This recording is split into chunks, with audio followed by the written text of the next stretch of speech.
DNA as hereditary material. तो इस पर जो काम किया था वो फ्रेडरिक ग्रिफिथ था, जो किया था ब्रिटिश, एक बरतानिया से ताल्लुक रखने वाला एक माइक्रोबायोलॉजिस्ट था। इसने काम किया था एक बैक्टीरिया की 2 स्ट्रेन्स के ऊपर। बैक्टीरिया सेम था लेकिन उसकी 2 टाइप्स थी या 2 स्ट्रेन्स हम उनको कह लेते हैं, वो थी। वो कौन सा बैक्टीरियम था बेटा? वो था हमारे पास स्ट्रेप्टोकोकस। स्ट्रेप्टोकोकस नमूनियाई। ये जो बैक्टीरियम है, जैसा कि अपने नाम से ज़ाहिर कर रहा है, ये क्या काज करता है? नमूनिया काज करता है। नमूनिया काजिंग ये बैक्टीरिया बेटा, इसकी 2 स्ट्रेन्स पाई जाती थी। एक टाइप वो जिसकी जो अपीयरेंस थी उसके अंदर, क्योंकि कैप्सूल पाया जाता था, जिसके अंदर कैप्सूल हो हम उसको बोलते हैं इनकैप्सुलेटेड। क्योंकि वो क्या थी? इनकैप्सुलेटेड थी, लिहाजा उससे जो कॉलोनीज बनती थी उनकी अपीयरेंस कैसी होती थी? स्मूथ अपीयरेंस होती थी। दूसरी जो हमारे पास इसकी और कॉलोनी होती थी जो नॉन कैप्सुलेटेड थी, मतलब उसके स्ट्रेप्टोकोकस के ऊपर कैप्सूल मौजूद नहीं था, तो उसको बोलेंगे नॉन कैप्सुलेटेड। जो नॉन कैप्सुलेटेड थी उसकी जो कॉलोनीज की अपीयरेंस होती थी वो कैसी होती थी? रफ अपीयरेंस होती थी। एक स्मूथ अपीयरेंस, दूसरी रफ अपीयरेंस। इसी स्मूथ और रफ अपीयरेंस की बुनियाद पर हमने उन 2 स्ट्रेन्स को नाम दे दिया। एक को हमने कहा कि ये एस फॉर्म है, एस फॉर स्मूथ, और दूसरी जो फॉर्म थी उसको हमने कह दिया that is R form, R for rough.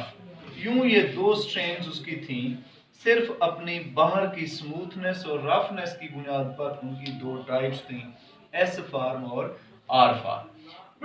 अब उसने तजर्बा क्या किया? तजर्बा उसने ये किया कि उसने इनको इंजेक्ट किया माइसेस के अंदर।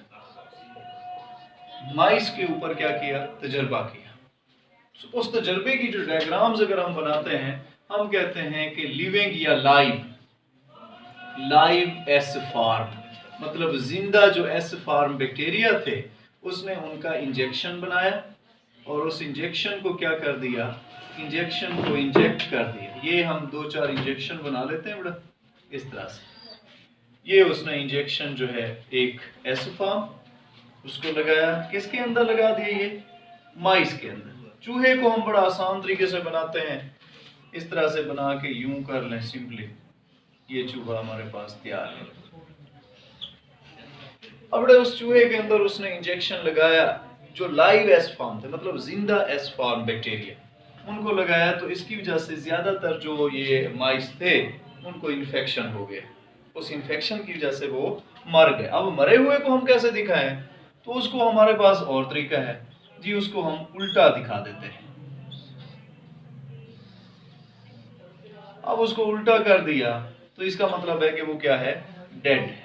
क्यों? क्योंकि उसको इन्फेक्शन हो गया, लिहाजा वो डेड हो गया। अब दूसरा हमारे पास ये था कि हमने दूसरे जो स्टेप था उसमें फ्रेडरिक ग्रिफिथ ने क्या किया? जो जिंदा आर टाइप थे, कौन से? लाइव आर टाइप, अब उसने उनको क्या कर दिया? इंजेक्ट किया। सेम उसी तरह से आप इंजेक्शन बनाए, सिरिंज बनाए, और इसी तरह से आप उसको ये कर बनाए।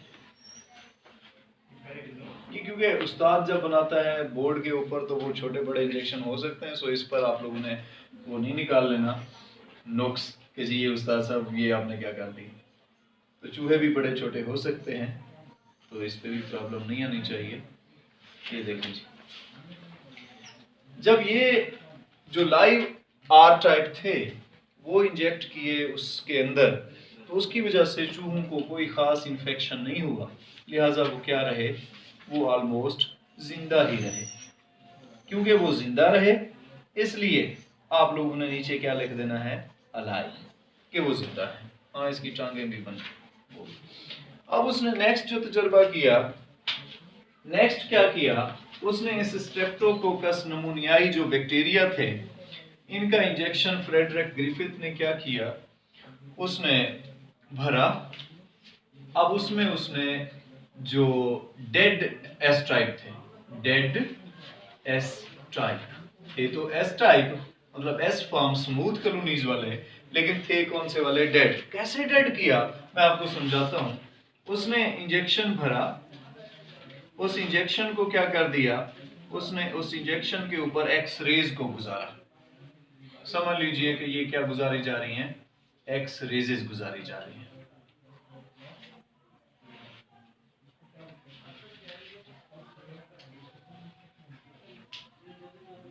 ये एक्स रेजेस को गुजारा जा रहा है इसके अंदर, और यूं ये एक्स रेज से जब गुजर चुकी तो वो सारे बैक्टीरिया मर गए।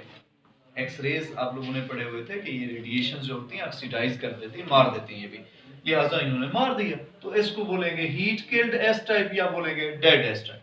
जब वो इंजेक्ट किए बैक्टीरिया के वो वाली स्ट्रेन को जो मरी हुई थी एस फॉर्म, उसको इंजेक्ट किया तो चूहों को कुछ ना हुआ, मतलब उनको इन्फेक्शन ना हुआ, और वो वैसे के वैसे ऑलमोस्ट अपना चलते रहे, लिहाजा वो जिंदा रहे।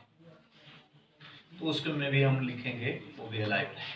अब नेक्स्ट तजुर्बा उसने जो किया वो उसके लिए भी हैरान कौन था। उसने क्या किया, मिक्सचर तैयार किया। उसने एक क्या बनाया बेटा, मिक्सचर बनाया। किसका, एक तो वो हीट किल्ड जिनको आप कहेंगे कि डेड एस फॉर्म, वो जो डेड एस टाइप थे, साथ में किसका मिक्सचर, अलाइव, वो जो जिंदा थे, लिविंग कह लें, living R type, R type living, और दूसरे कौन से, एस टाइप डेड। इनका एक मिक्सचर बना लिया। उस मिक्सचर को उसने क्या किया, एक इंजेक्शन के जरिए से लगा दिया। ये एक ही इंजेक्शन में भरा और चूहों को लगा दिया, जिसकी वजह से ये हुआ कि ज्यादातर चूहों को इन्फेक्शन हो गया। हालांकि ये एक हैरान कुन बात है कि जी ऐसा होना नहीं चाहिए था, और ज्यादातर जो चूहे थे वो क्या हो गए, उनकी डेथ हो गई, डेड हो गए। अब सवाल ये है कि देखें, लिविंग जो एस टाइप होती थी या एस फॉर्म होती थी, चलो उससे इन्फेक्शन हो जाता था, लेकिन जिंदा आर टाइप से इन्फेक्शन चूहों को नहीं हुआ, वो बच जाते थे। और ऐसे ही जब उसने डेड एस टाइप को इंजेक्ट किया तब भी चूहों को कोई खास फर्क ना पड़ा, तब भी वो भी बच गए। लेकिन जब इस डेड एस टाइप को, जिससे नहीं मरने चाहिए थे, और लिविंग आर टाइप को जब क्या किया, मिक्सचर बनाया, तो तब उस मिक्सचर से क्या हुआ कि वो चूहों को ज्यादातर क्या हो गया कि उनके अंदर ज्यादातर ये हो गया कि वो ज्यादातर इन्फेक्शन हुआ। ऑलमोस्ट, ऑलमोस्ट का मतलब होता है अक्सर होगा, ज्यादातर, तो वो सारे क्या हो गए, वो डेड हो गए। ये देखने के बाद उसने खून का उनका स्पेसिमेन लिया, सैंपल लिया, उनका टेस्ट किया। उस टेस्ट में वो हैरान हो रहा था। हैरानी की बात क्या थी उसके लिए, आप लोग बताएंगे। वो ये थी कि वो जो उसका ब्लड था उसके अंदर एक प्रोसेस जारी था।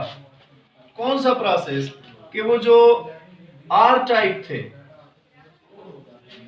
जिंदा आर टाइप, उनसे जिंदा, लाइव या लिविंग आप कह सकते हैं, लिविंग जो एस टाइप बैक्टीरिया थे, एस टाइप जो ये स्ट्रेप्टोकोकस नमूनियाई बैक्टीरिया थे, वो बन रहे थे, उनकी प्रोडक्शन हो रही थी, वो सिंथेसिस हो रहे थे। तो ये प्रोसेस देखकर उसने इस पूरे टॉपिक या पूरे इस टर्म का नाम रखा ट्रांसफॉर्मेशन। क्या नाम रखा बेटा, ट्रांसफॉर्मेशन। ये ट्रांसफॉर्मेशन को डिफाइन हम कैसे करते हैं, ट्रांसफॉर्मेशन का मतलब है it is the process in which transfer of DNA take place. It is the transfer भी कह सकते हैं, it is the transfer of DNA from donor to recipient, and it can alter, और ये alter कर सकता है, चेंज कर सकता है the genetic material, या फिर हम लिखेंगे DNA of the host। वही जो रेसिपिएंट है वो दरअसल क्या है, host. This is called as transformation. मतलब डीएनए एक किस्म का जब दूसरे बैक्टीरिया के अंदर होस्ट से, डोनर से रेसिपिएंट में जाता है, तो रेसिपिएंट या होस्ट के डीएनए को ये क्या कर देता है, चेंज कर देता है। ये उसके लिए ये प्रोसेस जो था, ये क्या था, ट्रांसफॉर्मेशन था। आज का हमारा टॉपिक इतना है। होप कि आपको चीज़ें समझ आई होंगी।